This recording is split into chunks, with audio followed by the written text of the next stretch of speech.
အေမီယာရဲစော်နုံမိကွန်းလေးတစ်ခုမိချင်ပါတယ်အဲ့ဒါကတော့ကိုယ့်ရဲ့အတွေးတွေထဲမှာတချို့ကောင်မလေးတွေကဘာဖြစ်လို့ဒီလောက်တောင်မှ unique ဖြစ်ပြီးတော့ style ကျနေရတာလဲဆိုတဲ့မိကွန်းလေးတွေပေါ်လာဘူးလားအဖြေက yes ဆိုလို့ရှိရင်တော့အေမီရဲ့ဗီဒီယိုလေးကိုအဆုံးထိကြည့်ပေးပါဘာဖြစ်လို့လဲဆိုတော့အေမီယာတချို့အရန်ဥမာ style ကျပြီးတော့ unique ဖြစ်နေတဲ့ကောင်မလေးတွေရဲ့ styling secrets လေးတွေကို analysis လုပ်ပြီးတော့ဒီဗီဒီယိုလေးမှာပြပြသွားမှာဖြစ်လို့ပါဒီလိုမျိုး outfit look တစ်ခုပေါ့နော်တိုင်ကျနေစေတဲ့အရာလေးတွေကဘာများဖြစ်မလဲနံပါတ်1 game changer statement piece ပါအမီတို့တွေကလူတစ်ယောက်ကိုတွေးလိုက်တာနဲ့ပထမဦးဆုံးမြင်သာစေတဲ့အရာကတော့သူ့စီမှာရှိတဲ့ထူးခြားတဲ့အရာတစ်ခုခုပေါ့နော်ဥပမာအဲ့ဒီဟာက shapeပုံတရံနေလည်းဖြစ်နိုင်တယ်ဒါမှမဟုတ်ရင် accessories လေးတွေလည်းဖြစ်နိုင်တယ်ပေါ့နော်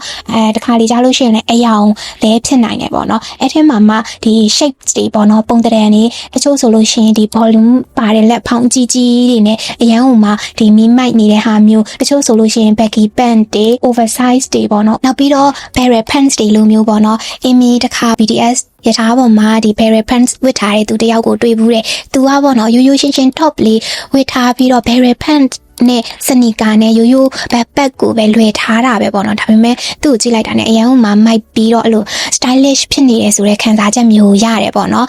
နောက်ပြီးတော့ဒီ shapes တွေမှာဆိုလို့ရှိရင်လည်း8တွေဖားတယ်ပေါ့နော်8တွေထဲမှာဆိုလို့ရှိရင်ဒီပုံစံဆန်းဆန်း8အကြီးတွေနောက်ပြီးတော့ဒီ geometric ပုံစံ8တွေကလည်းပဲထူးခြားပြီးတော့အများကြီးအားထုတ်စရာမလိုဘဲနဲ့ကိုယ့်ကိုစတိုင်ကျနေတဲ့အရာတွေမှာပါတယ်တခါလဲအမီတွေးဘူးတဲ့ပေါင်မလေးတစ်ယောက်ပေါ့နော်သူရဲ့စတိုင်ကရိုးရိုးချင်းပေါင်းပြီးနဲ့ t-shirt ကလေးပဲဒါပေမဲ့သူ့မှာထူးခြားနေတာက8ပေါ့နော်ဆိုတော့ဒီ8တစ်ခုတည်းနဲ့တင်အဲ့လိုသူ့ရဲ့ look ကို cool ခဲပုံစံမျိုးလေးကိုဒီ polish လုပ်ပေးလိုက်တာပေါ့နော်အမီအတွက်တော့ဒီ statement piece တစ်ခုကသူ့တစ်ခုတည်းဝတ်လိုက်တာနဲ့တင်တောင်မှကိုယ့်ရဲ့ look တစ်ခုလုံးဝအောင်မှမိုက်ပါတယ်လို့ခံစားရတဲ့ game changer တစ်ခုလို့အမီကတော့မြင်ပါတယ်ဆိုတော့နောက်တစ်ခုလေးကိုရောသိချင်သေးရဲ့လားနံပါတ်1ကတော့အားလုံးလည်းသိရဲပေါ့နော်ဒုတိယမျက်နှာစပင်နဲ့ hair accessories တွေပေါ့နော်ဆိုတော့အမီတို့ကဒီစပင်အကြောင်းကိုပြောမယ်ဆိုလို့ရှိရင်စပင်ညက်တဲ့ပုံစံတွေပါမယ်အယောင်လေးတွေပါမယ်နောက်ပြီးတော့ဒီ hair စပင်မှာတက်တဲ့ hair accessories လေးတွေပါတယ်ပေါ့နော်ဒီစပင်ညက်ပုံစံတွေထဲမှာဆိုရင်မြန်မာမှာလည်းတော်တော်လေးခက်စားနေတဲ့ဒီရှစ်တိဘန်လေးတွေပေါ့နော်ဆိုတော့အဲ့လိုမျိုးထူးခြားတဲ့ဘန်လေးတွေကလည်းပဲကိုယ့်ရဲ့ look ကိုအများကြီးအားထုတ်ထားတာမျိုးမဟုတ်ဘဲနဲ့ဒီ stylish ဖြစ်စေတဲ့အရာတွေမှာပါတယ်လို့အမီကတော့ထင်တယ်ပေါ့နော်နောက်တစ်ခုက bobညက်တဲ့ဟာတွေ pixie cut တွေပေါ့နော်အဲ့လိုမျိုးစပင်ညက်ပုံစံဆက်ဆန်းလေးတွေကလည်းအများကြီးအားမထုတ်ဖဲနေတောင်မှကိုယ်စတိုင်ချနေစေတဲ့အရာတွေမှာပါတယ်ပေါ့နော်အနည်းဆုံးပေါ့နော်ကိုယ့်ရဲ့ look ကိုချိန်သွားစေတဲ့ဥမာစပင်ဖြောက်ကနေမှကောက်လိုက်တဲ့ဟာမျိုးပေါ့နော်အမီရဲ့ true story အရာဆိုရင်အမီကအရင်တော့လုံးဝမှစပင်အဖြောင်းနဲ့ပေါ့နော်ဘာလို့လဲဆိုတော့ဒီအသက်24လောက်ထိတောင်မှစပင်အကောင့်နဲ့မလိုက်ဘူးလို့ထင်ခဲ့တာပေါ့နော်ဒါပေမဲ့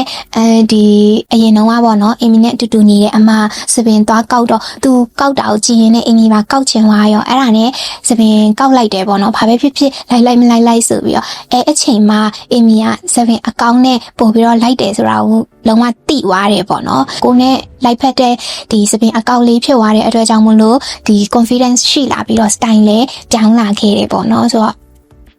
ဒါလေးကတော့အမီရဲ့ story လေးပေါ့နော်နောက်တစ်ခုကတော့ hair accessories တွေပါ hair accessories တွေထဲမှာဆိုလို့ရှိရင်တော့ clip လေးတွေနောက်ပြီးတော့ဘိုးလေးတွေပေါ့နော်နောက်ပြီးတော့ဒီပဝါလေးတစ်ခုကိုစပင်မှာစီးလိုက်တာပဲဖြစ်ဖြစ်ဒီ scratch အကြီးတစ်ခုတည်းစပင်မှာတက်ထားတာပဲဖြစ်ဖြစ်ပေါ့နော် even အဲ့ဒါတွေအားလုံးက style ကြတယ်လို့ခံစားရတယ်ပေါ့နော်ဥမာဒီ Bella Hadid ဆိုလို့ရှိရင်သူကရိုးရိုးခါဝင် dress လေးနဲ့hee လေးနဲ့ပေါ့နော် scratch အကြီးတစ်ခုတည်းတက်ထားတော့မှလုံးဝကို cool ဖြစ်တယ်လို့ခံစားရတယ်ပေါ့နော်နောက်ဆုံး even ဒီစပင်မှာနေကမျက်မှန်လေးပင့်တင်လိုက်တယ်ဆိုရင်တောင်မှပဲ hair accessories ဒီအနေနဲ့ကိုယ် style ကြပါစေနိုင်တဲ့အရာတွေထဲမှာပါပါတယ်နံပါတ်3ကတော့ fashion styling မှာအရေးကြီးတဲ့ color ပေါ့နော်ဆိုတော့ color ဆိုတဲ့နေရာမှာအယောင်တောက်တွေကပို့ပြီးတော့မိုက်တယ်လို့ neutral color တွေကမိုက်တယ်လို့အင်းဆိုလိုချင်တာတော့မဟုတ်ဘူးဒါပေမဲ့ color တွေကိုတိတိကျကျလေးတွဲဆက် တက်တဲ့ဟာကတော့လုံးဝကို fashion မှာ style ကျစေတဲ့အထဲမှာပါပါတယ်တချို့ဆိုလို့ရှိရင်ပေါ့နော် maximalist style လုံးဝမှာ color တွေအများကြီးနဲ့ texture တွေရောမတူညီတဲ့အဲ့လိုမျိုး fabric အသားတွေရောတွဲဆက်တယ်ဆိုတာတောင်မှပဲ color ကိုတိတိကျကျပိုင်နိုင်တွဲထားတယ်ဆိုရင်လုံးဝမှာ style ကျတယ်လို့မြင်ရတယ်ပေါ့နော်ဥမာမတူညီတဲ့ကာလာတွေကိုတွဲတဲ့အခါမှာဘယ်လိုကာလာလေးကိုတော့ဘယ်နေရာမှာ short ပြီးတော့ဘယ်လောက်ကိုတော့ပို့ပြီးတော့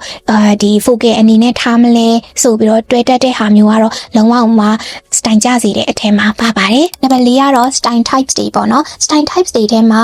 ထူးခြားနေတဲ့ style လေးတွေရှိရပေါ့နော်အဲ့လိုမျိုး style types တွေကလည်းအများကြီးအားထုတ်စရာမလိုဘဲနဲ့ style ကျနေတဲ့ဟာတွေထဲမှာပါတယ်ပေါ့နော်ဥပမာ street style တို့ Y2K style တို့ edgy style တို့ boho style တို့ပေါ့နော်အဲ့လိုမျိုး style လေးတွေကလည်းကိုကဒါဒီ style type အလိုက်ကိုမှဒီ style ရဲ့ essence တွေမှာဝင်အောင်ဝတ်တယ်ဆိုရင်ကိုပဲ style ကျနေစေတဲ့ style တွေထဲမှာပါတယ်လို့အင်မီကတော့မြင်ပါတယ်နံပါတ် 5ကတော့ style contrast ပေါ့နော် style contrast ဆိုတဲ့ဟာကတော့မတူညီတဲ့ style တစ်ခုကိုတွဲဆက်တဲ့ဟာမျိုးပေါ့နော်ဥပမာ sporty style နဲ့ preppy style ကိုတွဲဆက်ဝတ်မယ် romantic style နဲ့ edgy style ကိုတွဲဆက်ဝတ်တဲ့ဟာမျိုးပေါ့နော်အဲ့လိုမျိုးမတူညီတဲ့ style တွေကိုအထာကျကျလေးတွဲဆက်ပြီးတော့ဝတ်ထားတာကလည်းကိုယ်ကိုတမူထူခြားပြီးတော့ stylish ဖြစ်နေစေတဲ့အရာလေးတွေထဲမှာပါပါတယ်နံပါတ် 6ကတော့နေကမျက်မှန်ပါ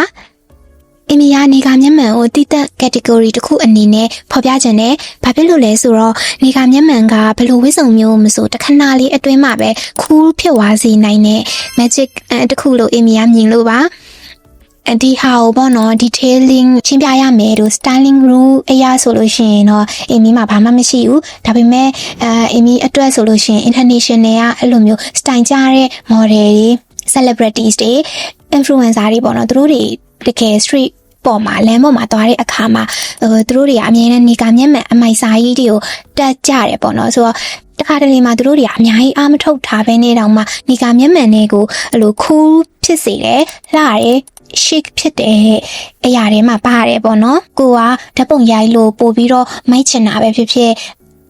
အများကြီးအားမထုတ်ချင်ဘူးတခုတည်းပဲဆိုရင်ပဲဖြစ်ဖြစ် statement ဖြစ်တဲ့အဲ့လိုနေကမျက်မှန် bold ဖြစ်တဲ့နေကမျက်မှန်လေးတစ်ခုကိုထည့်သွင်းဝတ်ဆင်လိုက်ပါချက်ချင်းပဲလုံးဝအမိုက်စားဖြစ်သွားပါလိမ့်မယ်နံပါတ် 9ကတော့ jewelries လေးတွေပါအင်မီတို့တွေက outfit ဒီမှာ jewelries တွေမပါဘဲလဲဝတ်လို့ရတယ်ပေါ့နော်ဒါပေမဲ့ jewelries လေးတွေကိုထပ်ပြီးတော့ထည့်သွင်းဝတ်ဆင်နေဆိုတဲ့ဟာကကိုယ့်ရဲ့ outfit ကို detail ဂရုစိုက်ခဲ့တယ်ဆိုတဲ့ဟာကိုပြတယ်လို့အင်မီကတော့မြင်တယ် outfit ဆိုလို့ရှိရင်လည်းကိုယ့်ရဲ့ခန္ဓာကိုယ်လုံခြုံဖို့အတွက်ဝတ်တယ်အောက်ထုတ်ဆိုလို့ရှိရင်လည်းနေကာဖို့အတွက်ဝတ်ဖို့ဆိုတဲ့အရာမျိုးရှိသေးတယ်ပေါ့နော်ဒါပေမဲ့အင်မီအတွက်ဆိုလို့ရှိရင် jewelries ကတော့လုံးဝအောင်မှာကိုယ့်အတွက်အလှဆင်ယုံဆိုတဲ့အလှဆင်ဖို့အတွက်သုံးလိုက်တယ်ဆိုတဲ့အဲ့လိုမျိုးတမူထူးခြားတဲ့ခံစားချက်မျိုးပေးတယ်ပေါ့နော်ဆိုတော့အင်မီကတော့ဒီ jewelries တွေကိုတေးချာလေးရလောက်တတ်တာပဲဖြစ်ဖြစ်တေးချာရွေးပြီး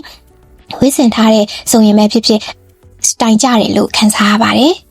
ဒါလေးတွေကတော့တချို့ကောင်မလေးတွေကဘာဖြစ်လို့အဲ့လောက်တောင်မှ unique ဖြစ်ပြီးတော့ style ကျနေရတာလဲဆိုတဲ့အဖြေလေးတွေကိုအင်မီကပြောပြသွားတာပဲဖြစ်ပါတယ်အင်မီပြောပြသွားတဲ့အရာလေးတွေကိုရောလက်ခံလားဒါမှမဟုတ်ရင်ကိုယ့်အနေနဲ့ရောဘယ်လိုမြင်တာလဲပေါ့နော်အင်မီကတော့ဒါကိုယ့်ရဲ့ personal အမြင်သက်ကိုပဲပြောတာပေါ့နော်တချို့သူတွေနဲ့ style ကျစေတဲ့အရာတွေပေါ်မှာမြင်တဲ့အမြင်လေးကတော့ထပ်တူကြမယ်